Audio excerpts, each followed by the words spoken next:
चाहे ये सदन और ये देश भी जानता है, एक समय पर हम लोगों ने बहुत लाखों लाख किलोमीटर की जमीन, लाखों लाख एकड़ की जमीन हम लोगों ने खोई, और अब उसी रास्ते पर भारतीय जनता पार्टी चल रही है।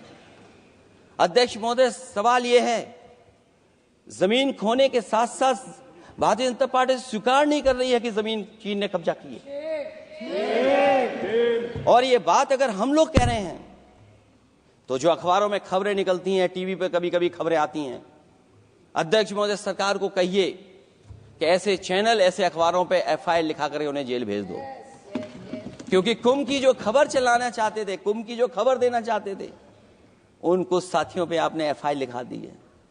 अगर कुंभ पर सच्ची खबर दिखाने वालों पे आप एफआईआर लिखा सकते हैं, तो फिर चीन की खबर, जो खबर चला रहे हैं, उस पर भी आपको एफआईआर लिखवानी चाहिए। दूसरा, हमारा एक जाति जनगणना का मसला बहुत पुराना है, ये कोई नया नहीं है। आरक्षण के सवाल पर इस देश में दक्षिण भारत से लेकर के उत्तर भारत में और देश में जगह जगह पर बहुत सारे नेता ऐसे रहे जो आज हमारे बीच नहीं हैं, जिनकी वजह से हम आज उस आंदोलन को आगे ले जा रहे हैं। बाबा साहब भीमराव अंबेडकर जी का जो संविधान है, उसके तहत जो हमें हक अधिकार मिले हैं, आरक्षण की व्यवस्था है, उस व्यवस्था को और मजबूत बनाने के लिए जाति जनगणना होना चाहिए। उसके पक्ष में अब तो कांग्रेस पार्टी भी है। एक समय था जब कांग्रेस पार्टी उस पक्ष में नहीं थी, और अध्यक्ष महोदय, मैं बड़ी जिम्मेदारी के साथ कहना चाहता हूं, अगर उसी समय कांग्रेस पार्टी भी पक्ष में होती तो आज हमें आपके सामने खड़ा नहीं होना पता, मांगना नहीं पड़ता जाति जनगणना। लेकिन अध्यक्ष महोदय, मैं अपने कांग्रेस पार्टी के साथियों से भी कहना चाहूंगा,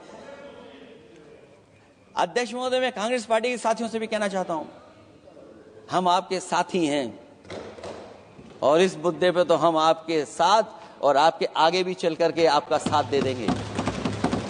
अब जाति जनगणना को कोई नहीं रोक सकता है।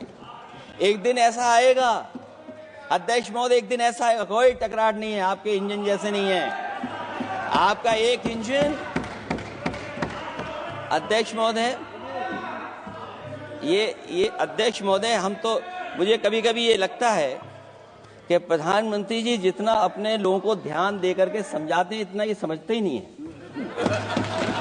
वो अध्यक्ष महोदय, वो सबसे ज्यादा सोशल मीडिया के बारे में जानकारी रखते हैं। आप भी जानकारी रखा करो। अगर आप जानकारी रखोगे तो आपको सच्चाई पता लग जाएगी। एक इंजन ने नमस्कार नहीं किया था दूसरे इंजन को, अगर याद हो तो पता कर लें। और ये बात अगर छिपी हुई हो, ऑनरेबल मेंबर, अध्यक्ष महोदय, अभी तो मैंने शुरू नहीं किया, मेरा लिखा हुआ बहुत लंबा है। कंक्लूड करें, आप समाप्त करें प्लीज। और अध्यक्ष महोदय, एक सवाल और बड़ा उठा है, नौकरी को लेकर के, रोजगार को लेकर के, और हमारे भारत की जो मैन्युफैक्चरिंग सेक्टर है उसको बढ़ावा कैसे दिया जाए। चीन जैसा देश केवल एक पे हमला नहीं कर रहा है अध्यक्ष महोदय, आपकी जमीन भी छीन रहा है और आपका बाजार भी छीन रहा है। और ये बात अगर गलत हो तो सरकार हमें बताए, वो आंकड़े दे। अगर कांग्रेस पार्टी का रास्ता था तो आपका रास्ता कांग्रेस पार्टी का क्यों है?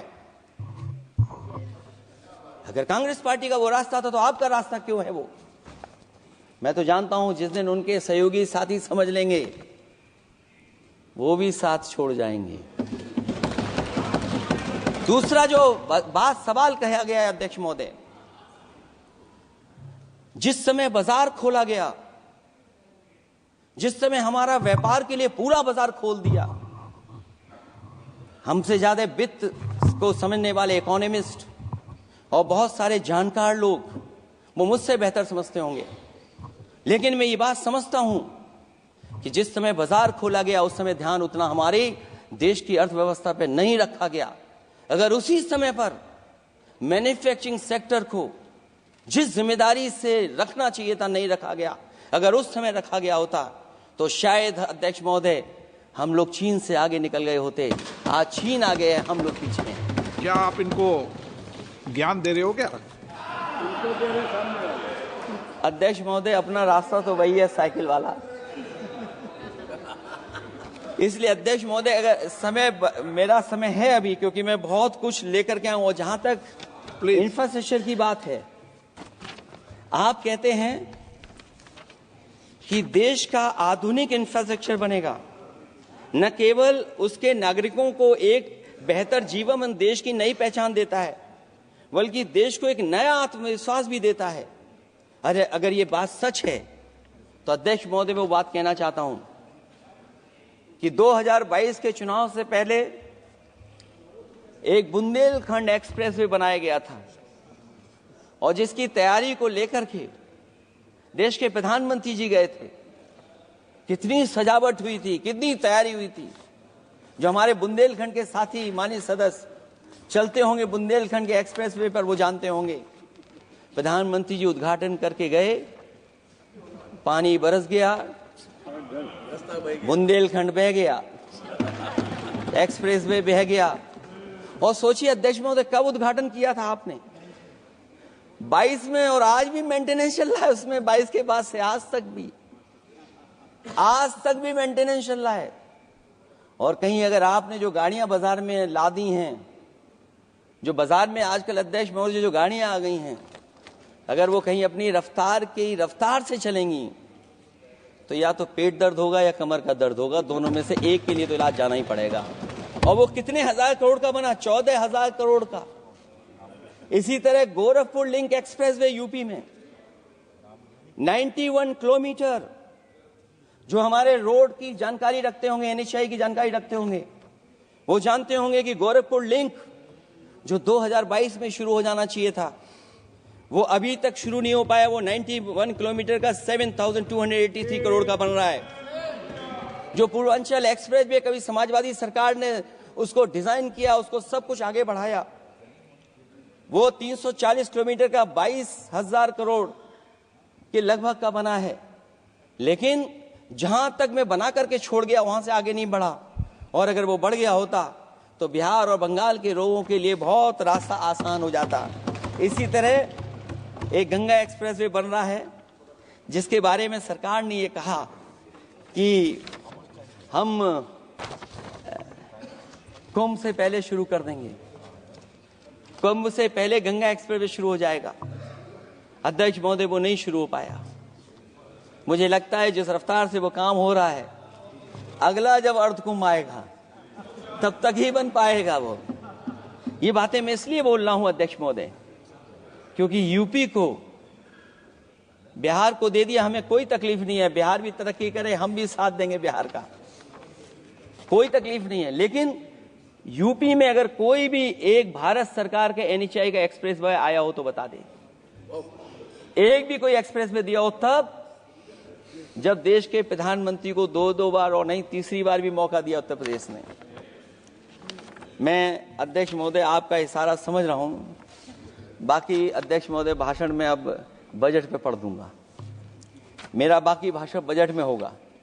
मैं अपना भाषण खत्म करते हुए केवल इतना कहना चाहता हूं, मैं जो मेरे सुझाव आए हैं उन सुझावों को शामिल करे सरकार, और